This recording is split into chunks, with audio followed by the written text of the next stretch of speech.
E aí, pessoal do terceiro ano da Noite do Sanico, tudo bem? Esse vídeo é o primeiro de uma sequência que nós vamos fazer todas as semanas para orientá-los como realizar as atividades da apostila do governo, os populares PETs, né? E o objetivo aqui não é dar a resposta pronta e acabada, mas sim dar um caminho, uma orientação de como você vai chegar até a resposta de uma forma mais fácil. Vamos então às atividades dessa primeira semana, né? Da semana número 1. Bem, essa semana número 1, ele aborda sobre a diferença de monarquia e república. Mais precisamente, ele aborda como que o Brasil deixou de ser uma monarquia e passou a ser república. Então, basicamente, a primeira coisa que a gente tem que saber qual a diferença entre monarquia e república. Claro que existem muitas, e vou citar duas diferenças básicas. Numa monarquia, a figura política mais importante é o monarca, numa república, o presidente. Também numa monarquia, o monarca, que pode receber o título de príncipe, rei ou imperador, ele não é eleito pela população, é um cargo hereditário, passa de pai para filho. Já numa república, o presidente é eleito democraticamente pelo voto. E assim nós teremos várias e várias diferenças. Poderíamos enumerar, passar a tarde toda, a noite toda, enumerando as diversas diferenças entre os dois regimes. Mas o texto, né, a atividade em si, ela foca nesse momento de transição em que a monarquia deixa de existir a partir do dia 15 de novembro de 1889 e foca nos primeiros anos, nas primeiras décadas da República Brasileira, que nós costumamos chamar de República Velha ou Primeira República, também conhecida como República dos Coronéis, porque quem comandava a política nacional, tanto na parte federal quanto estadual e municipal, eram os grandes fazendeiros. E também é conhecida como República do Café com Leite, né? Um termo pejorativo, porque os dois estados mais ricos do país na época, São Paulo e Minas, é que tinham um maior controle político dos cargos de maior destaque do país, como o cargo de presidente. Então, uma hora o presidente era de São Paulo, outra hora o presidente era de Minas. Havia um revezamento ali, e como São Paulo era um grande produtor de café e Minas um grande produtor de leite, daí o nome de República do Café com Leite. Mas a primeira questão da atividade da semana 1, a atividade 1 da semana 1, ela pede para a gente procurar num dicionário, pesquisar na internet, os significados de oligarquia, política do café com leite, jagunços, coronelismo e política dos governadores. No texto que tem logo acima, já dá para você matar bastante definições. Beleza? Se ler com atenção os textinhos que tem nas páginas que antecedem a pergunta, vocês conseguem encontrar muitas definições. Não precisa nem olhar no dicionário e nem na internet. Para você que está fazendo atividade impressa, mas tem acesso, de alguma forma conseguiu ter acesso ao vídeo, a este vídeo orientador, também o importante é focar no texto que está aí colocado para você na sua atividade impressa e na pergunta que foi feita. Beleza? Às vezes há uma alteração entre a atividade online e a atividade que está impressa, porque a atividade que está impressa, o aluno muitas vezes não tem o material para ele pesquisar, então ele só tem aquele texto, aquele material impresso para ele olhar e achar a resposta. Então, a gente faz algumas adaptações.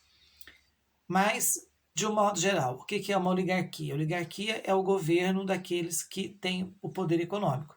Eu tenho dinheiro, logo eu também tenho poder político. Eu que governo.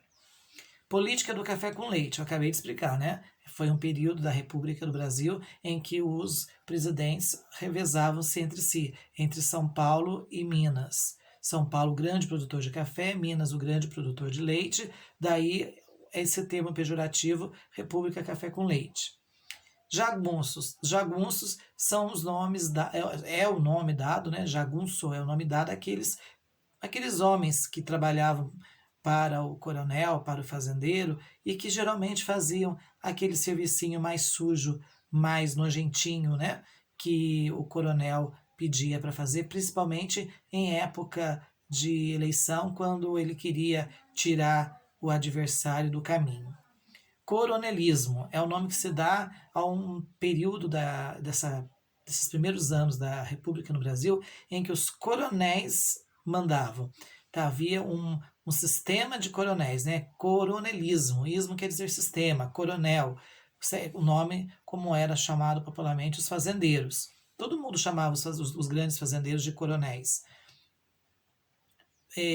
Era uma forma popular de identificar o grande proprietário, o grande senhor de terras, que também era o grande senhor da política.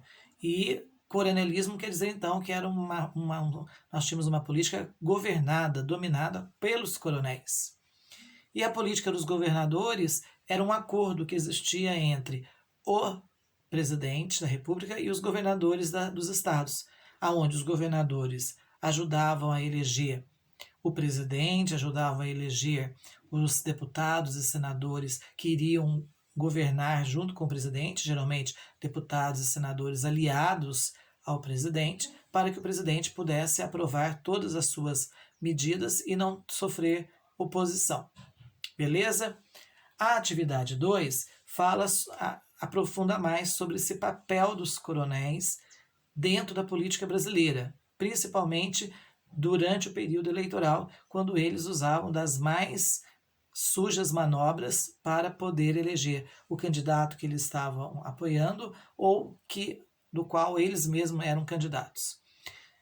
E uma das formas de vencer a eleição era através do chamado voto de cabresto.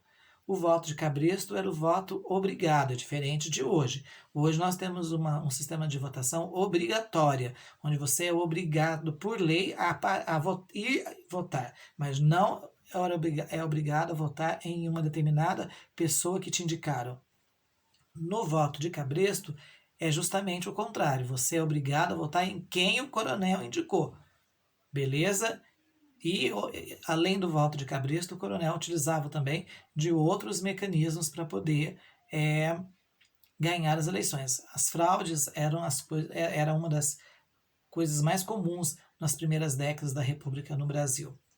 E aí vem as perguntinhas em cima disso, né? A letra A. O que você entendeu sobre o voto de cabresto? Acabei de falar, tranquilo, apoie no caderninho. Letra B. Você acha que ainda hoje essas práticas ainda existem? Você acha, hoje em dia o pessoal usa de manobras, de sujeiras, de artimanhas para conseguir ganhar votos e conquistar o cargo que almeja politicamente? Será que os nossos vereadores, prefeitos, governadores, deputados, senadores, presidentes, eles usam de artimanhas, de meios não muito legais para conseguir angariar votos e se elegerem? Se você achar e falar que sim ou não, você vai explicar a sua resposta de uma forma bem resumida com suas próprias palavras. A letra C. Você acha que ter liberdade para votar é sinônimo de poder escolher verdadeiramente seu representante? Você tem o direito de ir lá, votar e escolher quem você quer. Mas o seu candidato não ganha. Ganha o que tiver mais votos. Ele te representa? Foi o que você escolheu? Independente de quem ganhar, você se sente representado? É isso que ele está querendo que você fale, que você dê a sua opinião. Você acha que o simples ato de ir lá, poder votar em quem você quiser, independente de quem ganhar, você já se sente satisfeito, realizado e acaba por se considerar muito bem representado politicamente? Será que é assim que funciona? O que você acha sobre isso? Qual é a sua opinião sobre isso? Escreva em poucas linhas sobre essa questão. A atividade 3, ele fala de uma série de revoltas que aconteceram no Brasil durante a chamada Primeira República, que vai de 1889 até o golpe que o presidente Getúlio Vargas vai aplicar no ano de 1930. Era um Brasil essencialmente rural, onde a maioria da população, 70% a 80% da população, morava nas áreas rurais, portanto estavam ligadas diretamente ao mandonismo, ao poderio, às ordens dos coronéis, certo? Mas isso também não impedia que grupos de oposição se manifestassem contra esta forma de organização social e política. Tanto que nós tivemos diversas revoltas que entraram para a história do Brasil e, de um modo geral, essas revoltas questionavam justamente esse mandonismo, esse coronelismo, né, essa forma política que vigorava no país e a vala, né, o abismo imenso que existia entre ricos e pobres, que até hoje, infelizmente, o Brasil não conseguiu consertar.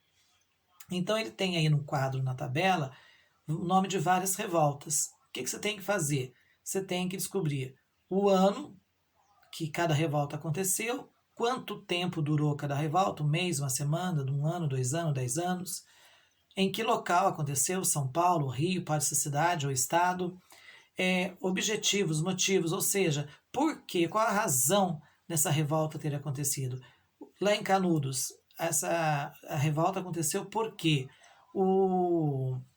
a revolta do Chibata, ela foi organizada pelos marinheiros, por quê?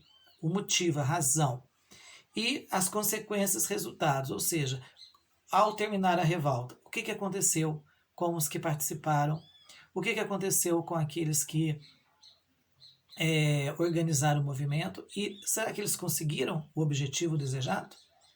Mudou alguma coisa dentro da estrutura política, social, dentro daquilo que eles estavam querendo que fosse alterado? Houve alguma mudança? É isso que você vai colocar nessa última parte aí da tabela, certo? Muito bem, essas são então as atividades da semana 1. A gente volta no próximo vídeo falando, orientando sobre as atividades da semana 2. Um abraço e até o próximo vídeo.